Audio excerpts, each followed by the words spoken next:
Täna on, nagu öeldud, tänulõikuspüha ja täna ma tahaks jagada sõna teemal oled sa rahul oma lõikusega. Me tuleme Luuka evangeeliumi juurde ja seal on üks põnev tähendamissõna, mida tahan sinuga jagada. Loodetavasti sa oled harjunud, et me loeme Jumala sõna paraja portsu, sest sõna on oluline. Aga 8. peatükk 4. salmist. Aga kui rahva hulki kogunes ja kõigist linnadest Jeesuse juurde tuli, rääkis ta neile tähendamissõna. Külvaja läks välja oma seemet külvama ja külvamisel pudenes osa seemet tee äärde ning tallati ära ja taevalinnud nokkisid selle ja osa kukkus kaljule ja see kuivas tärgatest, sest sel ei olnud niiskust. Ja osa kukkus ohakate keskele ja samal ajal tärganud ohakad lämmatasid selle. Ja osa kukkus heasse mulda, kui see tärkas, kandis see 100-kordset vilja, seejärel ta hüüdis, ker kõrvad on kuulda, kuulgu. Jeesuse jüngrid küsisid temalt, mida see tähendamissõna tähendab. Jeesus ütles, teile on antud ära tunda Jumala riigi saladusi, aga muudele inimestele on kõik tähendamissõnades, et nad vaadates ei näeks ja kuuldes ei mõistaks. See tähendamissõna aga tähendab, seeme on Jumala sõna. Tee-äärsed on need, kes kuulevad, aga pärast tuleb kurat ja võtab sõna ära nende südamest, et nad ei usuks ega pääseks. Kaljupealsed on need, kes kuuldes võtavad sõna rõõmuga vastu. Neil ei ole juurt, üürikest aega nad usuvad, ent kiusatuse ajal nad taganevad ära. Mis ohakate sekka kukkus, on aga need, kes küll sõna kuulsid, ent edaspidi lämmatavad neid muretsemised ja rikkus ja elulõbud ning nende vili ei saa küpseks. Aga mis on heas mullas? Need on need, kes sõna kuuldes seda kaunis ja heas südames säilitavad ja kannatlikkuses vilja kannatavad. Või kannavad, on õige öelda. Nüüd see pikk tähendamissõna meile täna tundub see üks kauge lugu ja kuna enamus meist ei ole põllumehed, siis meile tundub nagu, et see lugu täna jääb kaugeks võib-olla, aga võib-olla sa üllatad, mida kõike sellesse loosse Jumal on pakkinud. Tegelikult Jeesuse poolt öeldud sõna kannab endaga kaasas väga sügavat sisu. Ja ma olen nõus, et sellele tähendamissõnadele saab ka läheneda väga erinevalt viisil. Ja ma hakkaks võib-olla sellest otsast pihta, et võib-olla sa küsid, et aga millega Jumal täna tegeleb? Loomislugu on olnud, Jumal tegi maailma valmis, tegi inimesi valmis. Kui sa oled Moosese raamatus lugenud seda loomislugu ja siis võib-olla sa mõtled, aga millega siis Jumal täna tegeleb? Istub ta, ma loodan, et sa ei mõtle, et ta istub seal tugitoolis sellise pika, et sul ei ole Jumala selline pilt pika valga habemega jõulumehega sarnane. See ei ole üldse see pilt, millest Piibel räägib, aga ikkagi, et sa nagu haakuks. Et võib-olla sa mõtled, et aga millega siis Jumal täna tegeleb? Kui ma vaatan seda tähendamissõna, siis mina saan selle vastuse, et Jumal tegeleb külvamisega. Ja kui sa vaatad seda aastat, siis selle aasta sees on Eestimaale külvatud ja külvatakse veel, mõeldes Lootusaeg festivalile, rohkelt Jumala sõna. Ja loodetavasti sa oled sinna koos sõbraga tulemas, aga heas mõttes me elame täna ajas, kus Eestimaa on Jumala sihikul, sest kui toimub külvamine, tuleb ka lõikus. On see nii? Jumala sõna kohaselt küll vähemalt, kui külvatakse, on olemas lõikus. Nüüd, selles tähendamissõnas on teatud sellised huvitavad punktid, mis tegelikult puudutavad meid kõiki. Ja ma ei tea, kas sa oled seda ennem lugenud ja sellesse tähendamissõnasse kaevunud, aga siin on teatud punktid, mis on väga aktuaalsed. Esiteks, Jeesus ütleb oma järgijatele niimoodi, et on olemas Jumala riigi saladused, mida paljud ei mõista, aga tema järgijad, tema omad mõistavad neid. Ilmselgelt pole see ainus selline Jumala riigi saladus. Kas tead, et Jumalas on väga palju saladusi? Kui sa loed piiblit, siis sa näed, Jumal on avaldanud ja avaldab ikka veel teatud inimestele, kes talle lähemale trügivad, väljendaks sellinest kõnepuuki. Teatud saladused tulevad esile, mida sina peaks tegema ja selle tõttu ma võin julgen öelda, et see ei ole ainuke saladus, mis siin. Aga juba siin on omaette mõttekoht. Oled sa nõus minuga, kui ma ütlen kellegile, et kuule, ma tahan rääkida sulle või avaldan sulle ühe saladuse, siis kindel on see, et sul on selle inimese tähelepanu kohe. Tal on kohe põnevil sisemiselt juba, et mis see saladus on, mida mulle räägitakse. Ja ma ei tea, kuidas seal sinuga on, ma olen kohanud väga vähe inimesi, kes räägivad nii, et parem ära räägi, ma tean niigi kõike, üks saladus ees või taga, mind üldse ei lähe korda. Eriti ei ole kohanud selliseid inimesi, kõik ütlevad, mida ma nüüd kuulen. Sest kui me mõtleme niipidi, saladus teeb sind teadlikuks infost, mida paljud ei tea. Siit võiks kohe muidugi mõelda näiteks aktsiavaldkonnas, kui teatud organisatsioon annab siseinfot, et see aktsia läheb ülesse, kohe üks saladus antakse edasi, inimesed saavad kasu. Nii et saladustel, me mõistame, on selline üsna suur hind. Aga õnneks ei ole Jumala riigi saladused sellised nagu riigisaladused, et Jeesus ütleb, vaata, et sa kellelegi räägid, sina tead kõik, kuni surmani, vaiki nagu haud. Ei ole, vaid ta jüngritele toob selle esile. Mis need on need saladused? See võib ühtpidi nagu lihtsad asjad, aga me tihti ei oska oma elus seostada neid. Esimene on see, et ta ütleb, et lõikus on otseselt seotud külvamisega. Kui sina vaatad täna oma elu, siis see, mis sinu elus on, see on otsene seos sellega, mida sa oled külvanud. Osadele on see selline natukene kibe kogemus, sest me inimestena ei tahaks alati uskuda, et see nii käib. Sest teate, isegi kurjategijad ootavad seda. Kuigi mina tegin kurja, aga mina ootan, et valitsus käitub minuga hästi. Oled sa tähele pannud seda? Ja nad ei saa aru, et selles on loogika nihe. Külvamine või lõikus on seotud otseselt sellega, mida sa külvad. Ja looduses ei ole ju nii, kui me vaatame. Ma ei tea, kas on kellegi lõunapuu, kes kannab sibulaid. See sügis, hurraa, ma sain sibulad. Maha ei panda, aga õunapuu kandis ja kohe talvevaru on olemas. Või kirsipuu, äkki on peedid see aasta. Halloo, tekkis ime. Ei külvanud, aga hoopis lõikus oli peedi näol. No ei ole. Me kõik saame aru, et on väga täpne tegevus. Ja nüüd Jeesus toob ühe väga huvitava rõhu. Ja rõhu asetuse ta teeb seemnele.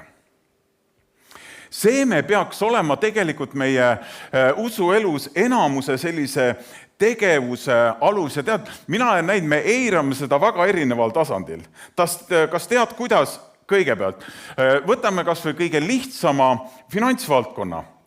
Ma ei tea, kas oled sina kuulnud selliseid palveid, ma olen ikka kuulnud ja aeg-ajalt parandanud, et Jumal õnnistada seda inimest, kellel ei ole midagi anda. Tead, see oleks sama nagu öelda, et põllumees, kes ei pane kartuli mulda ja palub, Jumal, palun see aasta eriti rohket kartulisaaki. Iga inimene, kellel on 2 jalga maa peal, saab aru, see on täiesti lootusetu. Kui sina ei pannud, sina seda kartulist kindlasti ei saa. Sul on täiesti alusetu ja ma olen vahest huumoriga öelnud, et küsi parem 1 euro, ma leian sulle kindlasti, et sa saaks Jumalale anda, sest see on see vaimne printsiip. Kui sa ei külva, sa ei saa lõigata, aga üllatus on see, et see puutub tegelikult kõiki valdkondi. Kas sa tead seda? Seemnega on seotud peaaegu kõik. Isegi mehel on seemne. Keegi leeritas eesti keelde kihvti väljenduse kullendamine. Muuseas, ka see on terve ports seemneid, juhul kui sa ei tea teda. Harin siin natuke ka praktiliste elu valdkonnas. Aga seemne printsiip läheb läbi elu kõige valdkonna. Ja tegelikult, kui sa juurdud ja tegeled selle mõtestamisega, siis selle printsiibi mõistmine peaks tooma meid ühe hoopis teise mõtteni. Mitte Jumal, õnnista, kui mul ei ole midagi anda, vaid Jumal, õpeta mind külvama nii, et see kannaks head vilja. See peaks olema meie palve. Ja mul on sulle hea uudis, me kõik oleme inimestena selles protsessis ja ei ole erandeid. Ei ole niimoodi, et kui sa oled 50, siis istu tugitooli ja vaata protsessi eemal. Me kõik oleme. Ja see on see, mida tegelikult Jeesus tähendamissõnas esile toob. Ja ta ei ütle ka, et kui sa oled noor, näiteks alla 18, siis sind see ei puuduta. Tegelikult külvamine ja lõikamine puudutab absoluutselt iga inimest ja see on see koht, mida me peaks mõistma. Võib-olla sa küsid veel, aga miks on see ikkagi nii oluline? See oluline on väga lihtsal põhjusel. Ma korraks panen oma teksti natukene suuremaks. Nii. Väga lihtne põhjus. Meil kõigil on kaldu süüdistada mitte külvamist, vaid olukordi, teisi inimesi. Tema on süüdi, et minu elus nii läheb. Või riiki ja mida kõiki veel. Oled sa märganud, et eesklehed oskavad väga hästi süüdistusi leida. No Putini kallal ma ei lähe, aga tema on ka veel süüdi niikuinii. Et meil on väga lihtne panna mingid sildid asjadele juurde ja mitte nõustuda sellega, mida Jeesus ütleb, et hei, väga palju sinu ja minu elus on seotud sellega, mida me külvame, sest lõikus tuleb absoluutselt. Sa ei pea kartuli kõrval istuma kevadel iga päev ja ole hea, kanna vilja. Kui sa tead protsesse, võid istuda ka, kui sul ilus päikseline ilm on, aga kui vihma sajab, siis nagu ei tahaks. Et need protsessid käivad väga kindlalt edasi ja Jeesus sihib tegelikult selles tähendamissõnas oma sõnumiga hoopis teises suunas. Ja tead, mis see suund on? Ta ütleb lõikuse koha pealt, et enamus sõltub sinu südame asendist. Ja vaat see on vahest kibe tõdemus. See, et need asjad täna nii on minu südame hoiak. Meie hakkame kohe seletama, et minust, ei Jumal, sa saad valesti aru. See on sellepärast ja pikk protsess läheb, olukorrad olid. Aga Jeesus räägib taas väga lihtsalt teeäärsetest, kaljupealsetest ja ohakatest, ehk tegelikult meie südame olukorrast. Ja ei ole üldse lihtne jõuda sinna maani, et sa nõustud Jeesusega, et tegelikult on see nii. Ma pean võtma vastutuse ja vaimne küpsemine ongi selles, et ma võtan vastutuse oma elus sellest, mida ma olen külvanud ja kui ma ei ole rahul sellega, mis täna on minu elus, siis ma muudan mitte lõikust, et kasu ei ole, et lõikan puu paljaks, et vilja ei kannaks, et need viljad enam ei tuleks esile. Ei, ma pean külvamist muutma, et saada õigeid vilju. Nüüd, selle sõna seemnega on paar olulist momenti, mis on väga määravad. Ma veel sõnastaks seda nii, et mis iganes taustast sina tuled, sul tuleb Jumala sõna külvata nii endasse, et see hakkaks vilja kandma. Näiteks, kui sa tuled taustast, kus sa ütled, et tead, mina tulen sealt perest, kus mul on üks hinges meeletu auk, ma ei ole armastatud, siis sa pead Jumala sõna imema nii, et see seeme toob sind ühe kohale, kus lahus sellest, mis sinu perekonnas oli, sa tunned ja ütled, et tead, Jumal on mind terveks teinud. Ma tunnen, et ma olen armastatud, jah, mu peretaust on jube, tahad kohvi taga, võin rääkida, aga Jumal oma sõna läbi, selle seemne läbi, on toon mind kohale, kus ma tunnen, ma olen armastatud ja ma ei ole kibe mineviku suhtes. See on see, kuidas Jumala see printsiip töötab. Ma ei tea, kas sina oled seal kaugel. Nüüd, aga me tuleme selle asja sisu sisse.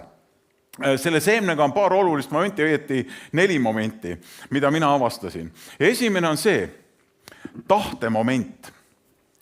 Kui ingel tuli Maaria juurde sellise täiesti üle võlli sõnumiga, et sa oled issandat armu leidnud, no ma ei tea, mida sina sellise sõnumiga peale hakkaks, sa jääd lapse ootele ja mehest midagi ei tea, siis kogu selle, kui sa loed seda kogu lugu, siis Maarja või õieti Mirjami täpne lugu, Maarjat ei olnud tolle aja nimestikus, vaid see on niisugune eesti tõlgendus, aga see selleks, reaktsioon ei olnud, ma ei kõlba, või nagu noored ütleks, ingel ära peksa segast, kus sa siukse sõnumi said? Vaid Maarjal oli üks väga kindel, ta oli kuskil ligikaudu 13, me saame aru jälle ka ühiskonna sellist vahest, aga selline see ühiskond oli. Vaid ta ütles midagi väga selgelt, mulle sündigu sinu sõna järele. Tal oli väga selge arusaamine sellest vaimulikust printsiibist, mis on kehtiv kõige puhul. Ja sellest lähtuvalt ma loodan, et sinust on saamas lugija, kui sa küsid, mis loom see siuke on. Nii-öelda vanasti kristlaste kohta, sest nad lugesid väga palju piiblit, nad mõistsid seda printsiipi. Kui sina tahad head nii-öelda lõikust oma ellu, sul tuleb külvata ja Jumal kõnetab meid ju oma sõna läbi ja aeg-ajalt saab midagi elavaks. Ja vaat see on see koht, kus öelda, Jumal, mulle sündigu sinu sõna järelselt. See on see, et sa nõustud Jumalaga ja see on see koht, kus see seeme hakkab idanema sinu elus. See võib olla väga nagu üle võlli sinu kontekstis, see, mida Jumal äkki kõnetab, et see on see, mis mina sinu elus saan tegema. Aga siis on see koht mitte ära matta ja öelda, et see oli täitsa out of box mõte, vaid sa ütled, Jumal, ma usun, et mulle sünnib sinu sõna järele, sa hakkad sellest kinni hoidma ja sa võid hämmastada, mida Jumal kõike teeb sellest printsiibist, sellest seemne printsiibist lähtuvalt, mis ikka veel on kehtiv. Järgmine mõõde, mis sellega kaasas käib, on üleloomulik. Sõnal või sellel sõna seemnel on amati üks omadus üleloomulik. Kindlasti sa küsid, kuidas seda saada, aga me loeme Mattuse evangeeliumist ühe kirjalõigu, kus näitab selle olemust. Et 4. öövahi korral tuli Jeesus nende juurde järve peal kõndides. Mõtle, Jeesus kõndis vee peal, aga Jeesust järve peal kõndimas nähed, ütlesid jüngrid kohkunud, see on tont ja hakkasid hirmu pärast kisendama. Aga Jeesus kõnetas neid seda maid, olge julged, see olen mina, ärge kartke. Peetrus vastas, issand, kui see oled sina, siis käsi mind tulla enda juurde vee peale. See on see võimalus. Jeesus ütles, tule.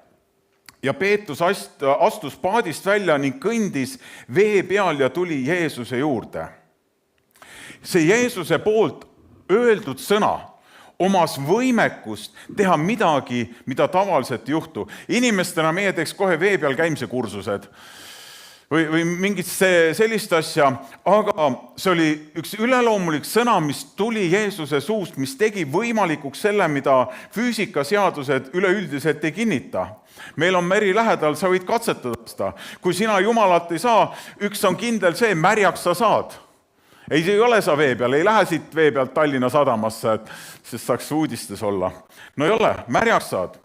Sama lugu sa võid seda sama üleloomulikku printsiipi, mida Maarja oli mõistnud, näed sa hiljem Kaana pulmas, mis on iga alkohooliku lemmikteema. Jeesus tegi veini, veest veini pulmas, teadmata taustu ja asju, aga seal on üks koht, mida Maarja ütleb väga selgelt nendele sulastele, kes tulid, mida iganes tema teile ütleb, seda tehke. Mida iganes, ja ütleski üle võlli värgi, vesi veiniks, kes ennem sellist asja pole näinud. Aga sa näed, et see üleloomulik sõna omas võimekust seda teha. Ja see on kehtiv ka sinu ja minu elu puhul. Oluline on saada see sõna tema käest. Ja see ei ole alati selline 4A leht, vaid see on üks lihtne sõna, nagu Peetruse puhul tule ja asi sündis. Aga mitte ainult. Seal on selle sõna seemnega käib kaasas veel üks selline protsessi moment, kus me inimesed on olema. Johannese 15 on öeldud, esimene salm on öeldud nii. Jeesus ütles, mina olen tõeline viinapuu ja mu isa on aednik. Iga oksa minu küljes, mis ei kanna vilja, lõikab ta ära ja iga ühte, mis kannab vilja, ta puhastab, et see kannaks rohkem vilja. Teie olete juba puhtad sõna tõttu, mida ma olen teile rääkinud. Jääge minusse ja mina jään teisse, nii nagu oks ei suuda kanda vilja omaette, kui ta ei jää viinapuu külge, nõnda ka teie, kui te ei jää minu külge. Kas sa märkasid neid sõnu, mida ta ütles jüngritele? Teie olete juba puhtad sõna tõttu. Ehk see kuuldud sõna, mida Jeesus rääkis nende eludesse, see tegi ühe puhtuse protsessi, puhastas neid sisemiselt ja samamoodi tegelikult meid, olles nii-öelda lugija, see, kes imeb seda sõna, et või ütleme niipidi, me külvame iseendasse seda sõna, et see lõikus tuleks esile selles valdkonnas, mis sina vajad. Ja see toodab ka ühte puhtust. Ma loodan, et sa oled kursis, kristlik elu ei seisne sellele, et me paneme reegleid kogu aeg paika. Ma ei tohi seda vaadata, ei tohi alkoholi võtta, kõike muud. See kõik, ma igal juhul pooldan nulltolerantsi, aga meil ei ole otsest keelduga. Loodetavasti sa ei õnnas kunagi purju, kui see teema selleks läks, aga meie järgi mitte keelde, aga kui see sõna puhastab sind, siis sa ei taha seda lihtsalt teha. Samamoodi nagu ma ei näe ühtegi normaalset inimest minemas hommikusöögile prügikasti, kes leian sealt midagi. No kõik hoiavad eemale. Miks? Sul on üks puhtus sees ja see puhtus ja arusaamine ei tõmba sind selle prügikasti ligi. Nii see sõna teeb puhtaks meid sisemiselt. Ma loodan, et sa oled selles protsessis. Aga mitte ainult. Selle sõnaga on veel huvitav. Sellel seemnel on nii erinevad momendid ja järgmine oleks loomulik moment. Kuidas seda mõista, sa mõtled? Kohe ma räägin. Mattuse 18, Peetrus tuleb Jeesuse juurde, ütleb, issand, kui mitu korda vend võib minu vastu patustada ja mul tuleb andeks anda. Kas aitab 7? Peetrus pani vindi päris kõrgeks. Ja Jeesus ütleb, ma ei ütle 7 korda, vaid kas või 70 korda. Ehk teisesõnu, Jeesus ütleb Peetrusele, üks loomulik asi on see, et sa annad andeks või et sa elad andeks andmiseks. Aga see ei ole nii lihtne, sest ja ühtpidi on lihtne, sa ei vaja eri ilmutust, eri Jumala sõna selleks, sest Jumala sõna ütleb selge, kui sa oled Kristuses andeks saanud, siis see kogemus teeb sind võimeliseks andeks andma. Ma olen seda kunagi rääkinud, aga ma ütlen uuesti, näiteks mina läksin oma isa juurde, kes elas minu emast lahus. Tänane päev on seda õige meenutada korra ja ma vaatasin talle otsa ja ütlesin, et tead isa, ma annan andeks sulle, et sa sellele ei olnud, et sa ei ole olnud mees oma koha peal, sa ei ole meid kasvatanud selliseks nagu võiks, oleks pidanud. Ma annan sulle andeks, sest Kristus on mulle andeks andnud. Tal tulid pisarad silmi, mingi muutus toimus, aga andeks andmine ei vaja eri ilmutust, vaid see on otsus sinu seest, sest ma olen Kristuse armastust kogenud. See on selline loomulik asi. Aga mitte ainult. See on ka see, et ma teen head, sest ma tean, külvile järgneb lõikus. Üks lihtne näide. Hiljaaegu ootasin naist ühes väiksemas sellise autoparklast ja üks naisterahvas sellise natuke suurema autoga jäi täiesti hätta seal. 3 korda proovis välja tulla, mõtles, et rihib teise auto ära, parkis tagasi. Oleks võinud lihtsalt seda lõbusalt pealt vaadata, millega siis asi lõpeb. Ma lihtsalt tulin autost välja, et proua, kas vajate abi, kas tohib, ma aitan selle värk. Jaa, tule appi. Parkisin auto ilusti välja, lihtsalt oli, meesterahvas vaatab natuke teistmoodi, seal oli teise nurga alt vaja keerata, ei midagi erilist, aga mind hämmastas see, mida ta ütles peale seda, kui ma olin selle auto välja parkinud. Ta ütles, sa oled mu elu päästja. Nüüd ilmselgelt tal oli vaja kuhugi jõuda, aga miks ma selle välja toon on see, et kui sa oleks nagu üle vindi vaimulik, siis tead, osad kristlased ütlevad, ei, Jeesus on sinu päästja. No ei ole. see on üle vindi, vales kontekstis, ärme tee seda, jääme normaalseteks, laseme sellel hea teol oma külvi teostada, lõikus tuleb niikuinii kuskilt teisest kohast tagasi. Ja ma ei pidanud seda tegema, ta oli hädas, aga see on üks võrratu võimalus lihtsalt külvata üks heategu ja küll see omast kohast mind tabab, lihtsalt teades Jumala sõna. Need on need lihtsad loomulikud asjad, mida me igaüks saame teha. Elu pakub kõigile neid võimalused. Aga on veel midagi, mis selle seemnega kaasas käib. Ja see moment on see, me kõik oleme aeda üht-teist istutanud ja me oleme märganud seda, et on seemned juba, mis on juba eos sündinud. Näiteks ostad poest mingi tilliseemne, paned mulda, no ei tule sealt ühtegi, vahest tekib niisugune tunne, et äkki panin seemne tagurpidi, kasvab maa alla, tead, mitte peale. Aga see tegelik see asi on see, et see seeme on kutuviilu, surnud, temas ei ole elu. Ja Jumala sõnaga on nüüd nii, et seal see kvaliteet on garanteeritud. Seal ei ole sellist ohakas seemneid sisse pandud, see kannab õiguse vilja.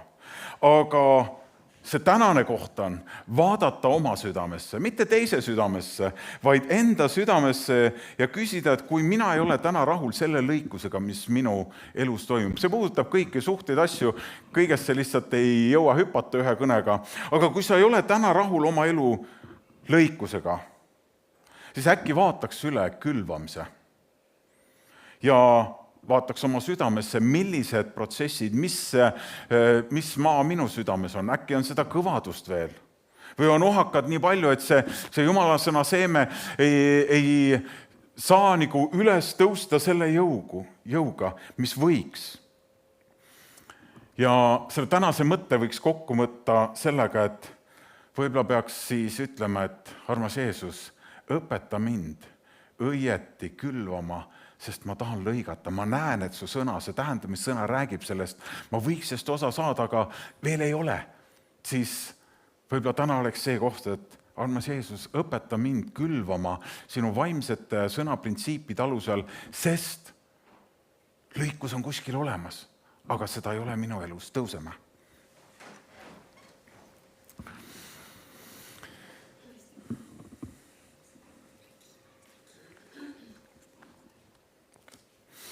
Isa taevas, me tuleme sinu palgete ja ma usun, et see sõna on oma vilja kandnud. See välja öeldud sõna las tuua esile ühe vilja, mis on auks Jumala riigiks, mis on õnnistuseks inimeste enda eludes. Nad võivad maitsta seda oma elus ja kui aastaring on läinud, siis nad võivad tagasi vaadata ja teada, et Jumala armu läbi see kõne muutis minu külvi. Ja selle tulemus, lõikus on ka teistsugune ja ma olen tänulikud Jumalale, et tema on avanud need saladused, mida võib-olla kõik ei saa pihta ja kuskil hiljem alles pisaratega kahetsevad teatud otsuse. Täna on see hetk, kus saab muuta külvi ja sellest lähtuvalt ka lõikus muutub teistsuguseks. Tänu sulle selle eest. Issand, aga me õnnistame ka ühte koguduse liiget, meie koguduse liiget Reginat, palume, et sinu vaim puudutaks teda, et ta terviseolukord pöörduks, kuulutame sinu ülestõusmisväge, sinu kolgatade alusel, las sinu püha vaim puudutada teda ja las tulla tervis sellesse hetke, kus tema praegu on ja me täname, et sa oled Jumal, kes kuuled koguduse palvet. Aamen. Amen. Ja täname Jumalat veel.